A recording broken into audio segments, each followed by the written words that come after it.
కుప్పంలో జరిగిన ఇన్సిడెంట్ చూస్తుంటే నిజంగా చాలా బాధాకరంగా ఉంది.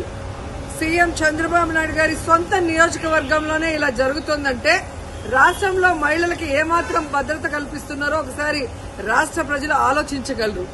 ఎందుకంటే చంద్రబాబు నాయుడు గారు అధికారంలోకి వచ్చిన తర్వాత ఇది ప్రజాస్వామ్యమా, రెడ్ బుక్ రాజ్యాంగమా అనే అనుమానం కలిగే విధంగా ఈరోజు రాష్ట్రంలో ప్రతిరోజు కూడా మహిళల మీద, బాలికల మీద దాడులు చేయటం, అత్యాచారాలు చేయటం, హత్యలు చేయటం, చెట్టుకు కట్టేసి కొట్టడం, ఇవి ఏ రాష్ట్రంలో అయినా జరుగుతున్నాయా? ఒక్క ఆంధ్రప్రదేశ్ లోనే జరుగుతుంది అంటే ఇక్కడ చంద్రబాబు నాయుడు గారు గాని, పవన్ కళ్యాణ్ గారు కానివ్వండి, అలాగే హోంమంత్రి అనిత గారు గాని ఎలా నిర్లక్ష్యంగా వ్యవహరిస్తున్నారు, ఎలా మహిళల రక్షణని గాలికి వదిలేశారో అందరికీ అర్థమవుతుంది. మాటలు మాత్రం ఇంత చెప్తారు. అధికారంలోకి వచ్చేప్పుడు ఏం చెప్పారండి? చంద్రబాబు నాయుడు అంటారు, ఎవరైనా ఆడపిల్లల జోలికి వస్తే అదే వాళ్ళకి చివరి రోజు అవుతుంది అన్నారు. మరి మీ సొంత నియోజకవర్గంలో భర్త అప్పు చేశాడని భార్యని చెట్టుకు కట్టేసి కొడుతుంటే మరి మీరు ఏం చర్యలు చేపట్టారు? ఎక్కడి నుంచి వీళ్ళకి ధైర్యం వచ్చిందని నేను అడుగుతున్నాను.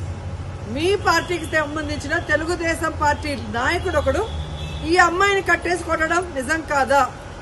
మరి అతనికి ఎక్కడి నుంచి ధైర్యం వచ్చింది? కొడుకు ముందర, చిన్న బిడ్డ ముందర అమ్మని కట్టేసి కొట్టారు అంటే ఈరోజు పోలీసులు చూసినా భయం లేదు. అలాగే చంద్రబాబు నాయుడిని, హోంమంత్రిని చూసినా మీ పార్టీ వాళ్ళకి భయం లేకుండా పోయింది. ఎందుకంటే లోకేష్ గారు చెప్పినట్టు ఎవరు ఎంత హింస చేస్తే, ఎవరు ఎంత దాడులు చేస్తే మీ గుడ్ లుక్స్ లో ఉండొచ్చు అన్న ఆలోచనతో రాష్ట్ర వ్యాప్తంగా అరాచక పాలన, అరాచకం సృష్టిస్తూ ముందుకు వెళ్తున్నారు. ఈరోజు సిగ్గుచేటు ఒక మహిళ హోంమంత్రిగా ఉండి కూడా ఈ రాష్ట్రంలో మహిళల పైన జరిగే దాడుల్ని అరికట్టలేకపోతున్నారు అంటే ఆవిడ నిర్లక్ష్యానికి నిదర్శనం కాదా?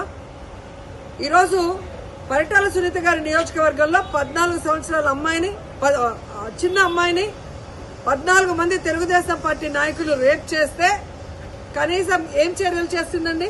కనీసం వెళ్లి పలకరించిందా? అలాగే అనంతపూర్లో ఒక గిరిజన ఇంటర్మీడియట్ స్టూడెంట్ ని చంపేస్తే పోలీసుల నిర్లక్ష్యం వల్ల అమ్మాయి చనిపోతే అక్కడికి వెళ్లి హోంమంత్రి ఏమైనా చర్యలు చేపట్టిందా? మళ్ళీ గొప్పగా ఎన్నికల తర్వాత చెప్తుంది చంద్రబాబు నాయుడు ముఖ్యమంత్రి అయ్యాడు కాబట్టి ఇక ఆంధ్రప్రదేశ్ లో మహిళలంతా గుండెల మీద చేతులేసుకుని ప్రశాంతంగా నిద్రపోవచ్చని భారీ డైలాగ్ కొట్టింది. కనీసం కుప్పంలో కూడా మహిళలు ప్రశాంతంగా పడుకునే పరిస్థితి లేకుండా పోయింది.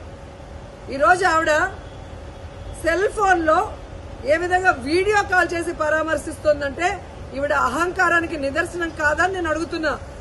హోంమంత్రి అంటే రాష్ట్రంలో మహిళలకి, ప్రజలకి రక్షణ కల్పించాల్సిన బాధ్యత ఉంది. అంతకన్నా ఏమో పనున్నట్టు బిజీ అంటూ ఇంతవరకు ఒక ఇన్సిడెంట్ జరిగితే కూడా పోయి పరామర్శించదు. తప్పు చేసిన వాళ్ళని అరెస్ట్ చేయించాలన్న చిత్తశుద్ధి ఉండదు. సాక్షి ఈ విషయాన్ని వెలుగులో తెచ్చేంత వరకు ఇటు చంద్రబాబు నాయుడు గారికి గాని, అటు హోంమంత్రికి గాని విషయం తెలియలేదు, చర్యలు చేపట్టలేదు అంటే అంతకన్నా సిగ్గుచేటు ఏదైనా ఉందా? సీఎం గాని, డిప్యూటీ సీఎం, హోంమంత్రి టోటల్ ఫెయిల్యూర్ కాదా నేను అడుగుతున్నా. ఇంతవరకు సంవత్సరం అవుతుంది. మహిళల భద్రత గురించి ఏ రోజైనా మీరు ఒక కమిటీని వేసి ముఖ్యమైన నాయకులు దాని మీద డిస్కషన్ చేశారా? మహిళలంటే అంత చిన్న చూపు. ఓట్లు వేసుకోవడానికి మహిళలు కావాలి, కానీ వాళ్ళకి రక్షణ ఇవ్వడానికి, వాళ్ళకి వెల్ఫేర్ చేయడానికి, వాళ్ళని అభివృద్ధిలో తీసుకురావడానికి మాత్రం వాళ్ళు మనుషులుగా మీకు పరిగణలో తీసుకోరు. ఇప్పటికైనా చంద్రబాబు నాయుడు గారు, పవన్ కళ్యాణ్ గారు, లోకేష్ గారు, అనిత గారు రెడ్ బుక్ రాజ్యాంగాన్ని పక్కన పెట్టి ముందు ఆడపిల్లకి రక్షణ కల్పించాల్సిన బాధ్యత తీసుకోండి. తప్పు చేసిన వాడు తెలుగుదేశం వాడైనా శిక్షించడానికి ప్రయత్నించండి. అంతేగాని టీవీల ముందు కూర్చొని చంద్రబాబు నాయుడు చెప్పాడు కదా అని జగన్మోహన్ రెడ్డి గారిని, భారతమ్మని తిట్టడానికి, సాక్షి మీద కేసులు పెట్టడానికి టైం ఉన్న హోంమంత్రి గారికి నేరస్తుల్ని శిక్షించడానికి టైం లేదా అని అడుగుతున్నాం. వాటి మీద కాన్సన్ట్రేట్ చేయని హెచ్చరిస్తున్నాం.